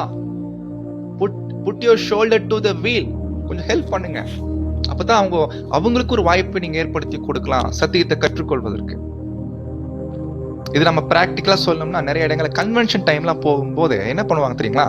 பிரதர்ஸுங்க கன்வென்ஷன் டைம்ல உட்காந்துருப்பாங்க, சிஸ்டர்ஸுங்க குழந்தைய பார்த்துட்டு வெளியே என்ன பண்ணிட்டு இருப்பாங்க? குழந்தைய பார்த்துக்க பிஸியா இருப்பாங்க. நினைச்சு பாருங்க, இப்ப இந்த டைம்ல நம்ம சிஸ்டர்ஸ் எப்படி குறை சொல்ல முடியும்?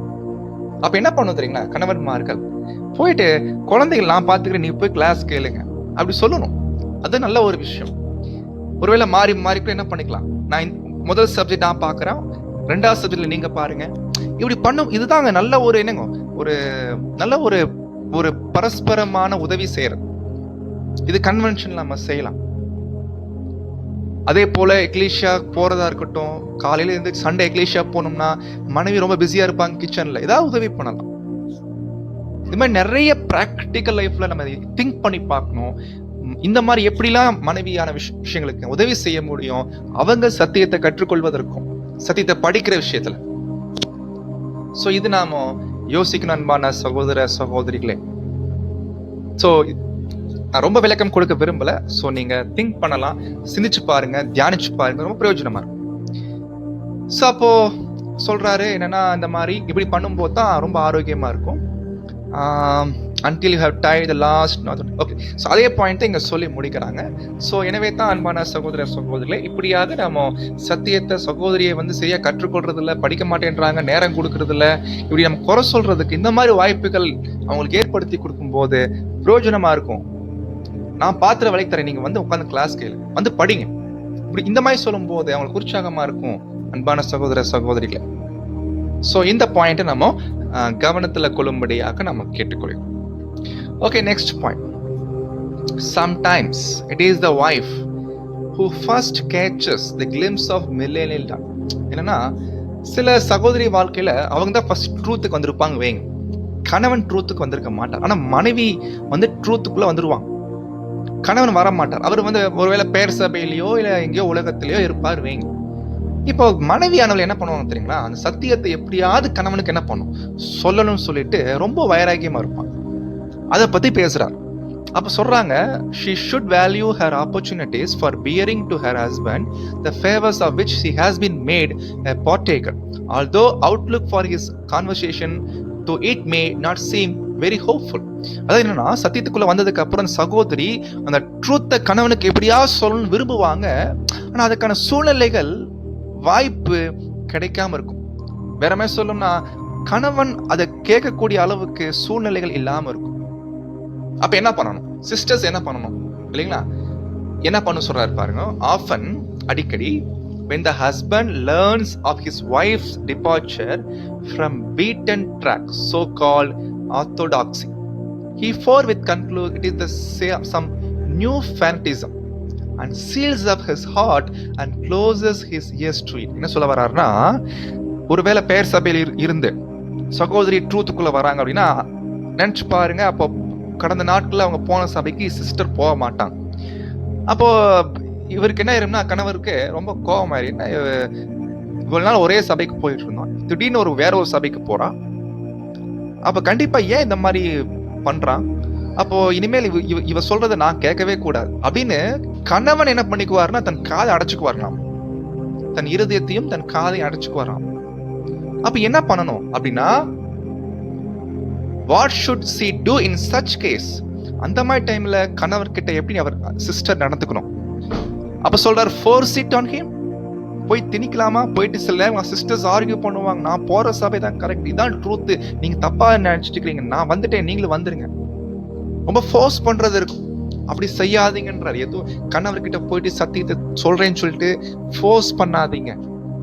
that might only arouse antagonism. அது பிரச்சனைக்குள்ள வகுத்துரும். அப்பதான் சொல்றாரு, என்ன பண்ணணும் தெரியுமா சகோதரி, she should first of all, சகோதரி என்ன பண்ணணும்னா, let him read it in the living epistle of her daily life. அதாவது நீங்க என்ன சத்தியத்தை உங்க கணவருக்கு சொல்ல விரும்புறீங்களோ அதை நீங்க வாயில சொல்லாதீங்க, உங்க வாழ்க்கையில காமிங்கன்ற. உங்க வாழ்க்கையில அந்த சத்தியத்தை அவர் படிக்கட்டும்ன்ற, லைஃப்ல நீங்க காமிங்க. அப்ப தெரியும், என்ன என் மனைவி இவ்வளவு கீழ்படுறாங்க, அவங்க எதிர்பேச்சு பேசுறது இல்ல, இது முன்னாடி இல்லையே, இப்போ வித்தியாசமா பிஹேவ் பண்றாங்க, நான் சொல்றது எதுக்கோ அதுக்கு ஓகேன்றாங்க, கீழ்படிதல் காமிக்கிறாங்க, பயபக்தி காமிக்கிறாங்க, முன்னாடி என்கிட்ட கட்டளை போடுவாங்க, எதிர்த்து பேசுவாங்க, எதுவுமே இல்லை, என்ன விஷயம், அப்போ எதனால அப்படின்னா, இவங்க இப்போ போயிட்டு இருக்கிற ஒரு புது சர்ச்சுக்கு போயிட்டு இருக்கிறாங்க, அங்க போனதுக்கு அப்புறம் தான் இப்படி மாற்றம் ஆயிருக்கு. சரி, அப்ப என்னதான் அங்க நடக்கிறாங்க, என்னதான் சொல்லி கொடுக்குறாங்க, ஒரு நாள் போய் கேட்கலாமே அப்படின்னு சிஸ்டருடைய லைஃபை பார்த்து அந்த பிரதருக்கு மனம் திரும்பும். அப்பதான் சொல்றேன், இதுக்கு டைம் கூட எடுக்கணும். இது ஒரே நாள் நடக்காதுங்க. Sometime it may sometime require long patient preaching of this kind before husband is attracted to plan of ages. நீங்க போய் டிவைன் பிளான சொன்னாலும் அவர் கேட்க மாட்டார். நீங்க ஒரே விஷயம் உங்க வாழ்க்கையில காமிங்க, ஆட்டோமேட்டிக்கா உங்களை லைஃபை பார்த்தே ட்ரூத்துக்குள்ள வருவார். அதுவும் கூட தேவ சித்தம் இருந்துச்சுன்னா நடக்கும். அதுக்கு நேரம் எடுக்கலாம், சம்டைம் வருஷ கணக்கு கூட ஆகலாம்.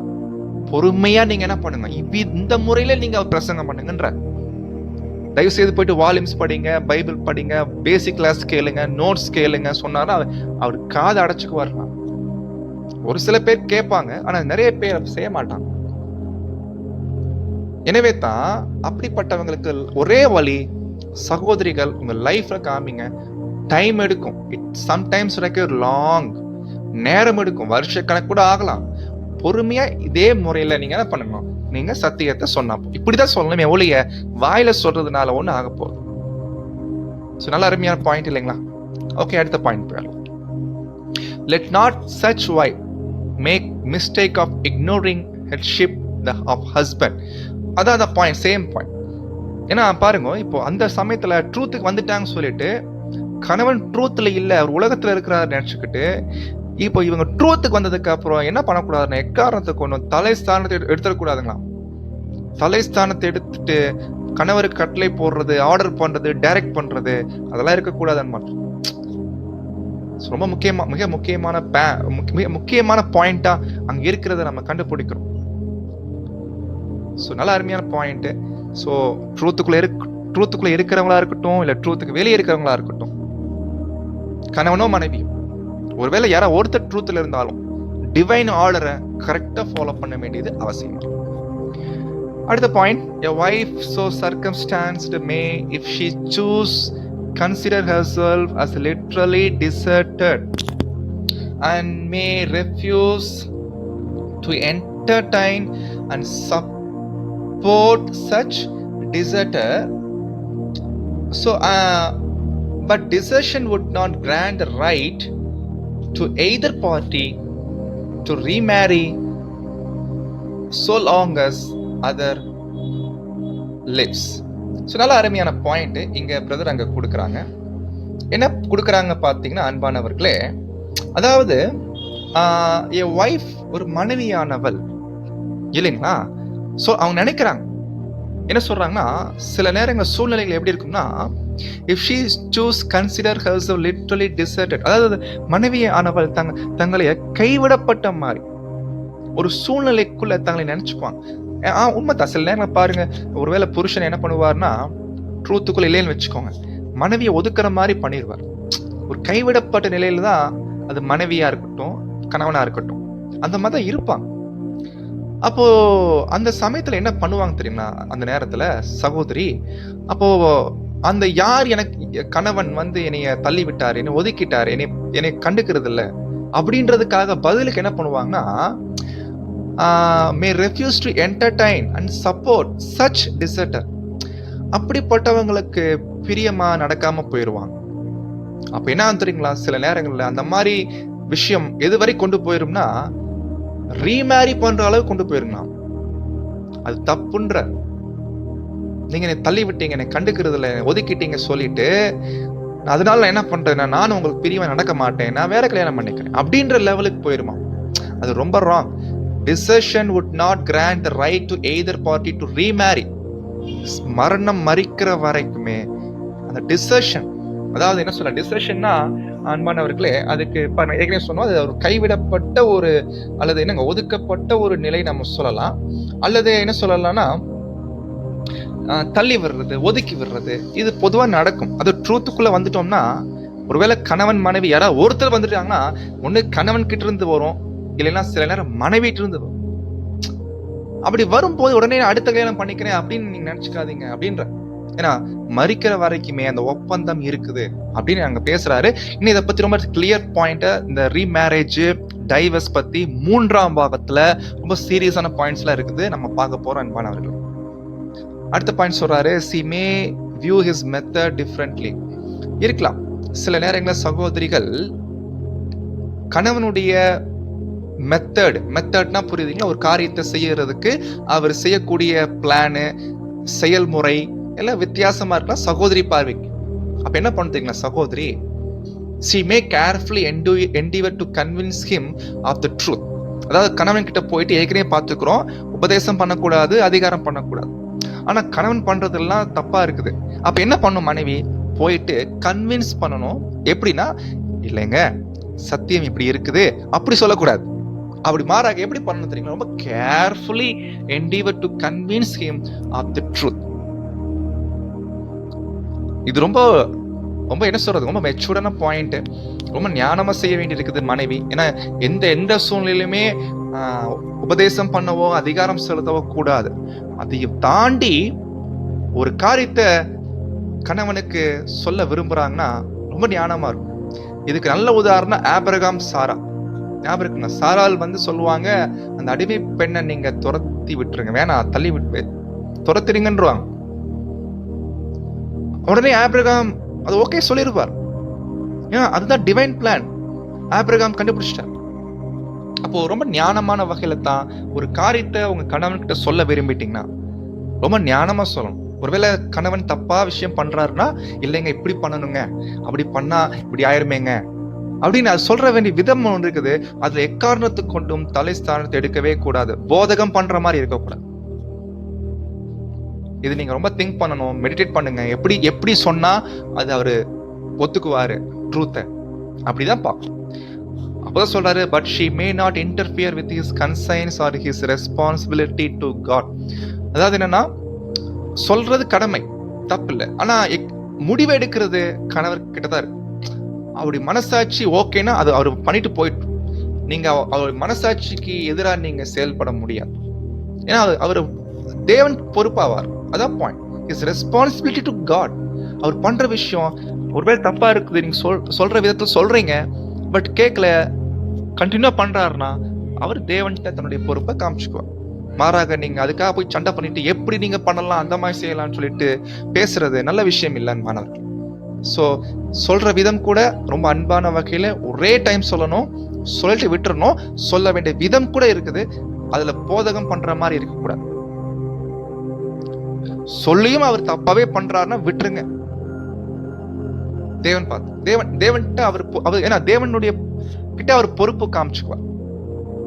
அப்ப சொல்றாங்க, nor should the husband course. இப்போ கணவன் விஷயத்துல மனைவி பத்தி பார்க்கும்போது husband's course with wife be arbitrary unreasoning. இது என்ன பாயிண்ட் தெரியுங்களா, கணவன் கூட எப்பவுமே நான் சொல்றதான் கேட்கணும், மனைவி எதுவும் சொல்லக்கூடாது அப்படின்ற மாதிரி இருக்கக்கூடாதுங்களாம். அப்ப மனைவி சில விஷயங்களுக்கு கருத்து கேட்கணும்ன்றார். இதுதான் பாயிண்ட். மனைவி அவங்களுடைய எண்ணங்களை வெளிப்படுத்துவதற்கு கருத்து கேட்கணும். ஒன்றும் இல்லைங்க, ஒரு ஸ்கூல்ல குழந்தைய சேர்க்கிறதா இருக்கட்டும், எந்த ஸ்கூல்ல சேர்க்கலாம், மனைவி கிட்ட கருத்து கேட்கணும், தப்பில். மனைவி கிட்ட இருந்து சில நல்ல நியாயமான கருத்துக்கள் இருக்கும். எப்படி ஆபிரகாம் சாரா கிட்ட கேட்டாங்க, அது மாதிரி.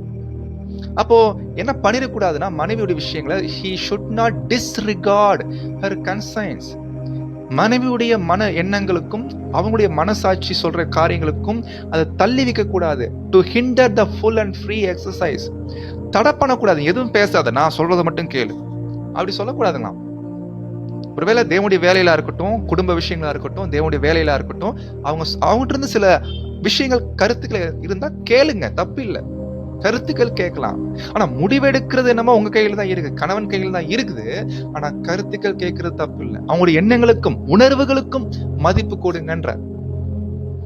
should grant her a great latitude in the use of the home as his conscience responsibility as the head of the family will permit. ஏன்னா இருவரும் அந்த கிருபையை சுதந்திரிக்க போகிறாங்க என்பதை புரிந்து கொண்டு மனைவி கிட்ட இருந்து சில விஷயம், குடும்ப விஷயமா இருக்கட்டும், ஊழியம் விஷயமா இருக்கட்டும், எக்லீசியா விஷயமா இருக்கட்டும், அவங்களுடைய எண்ணங்களை உணர்வுகளை வெளிப்படுத்துவதற்கு வாய்ப்பு கொடுங்கன்ற. நல்ல பாயிண்ட் இல்லைங்களா? யோசிக்கலாம்.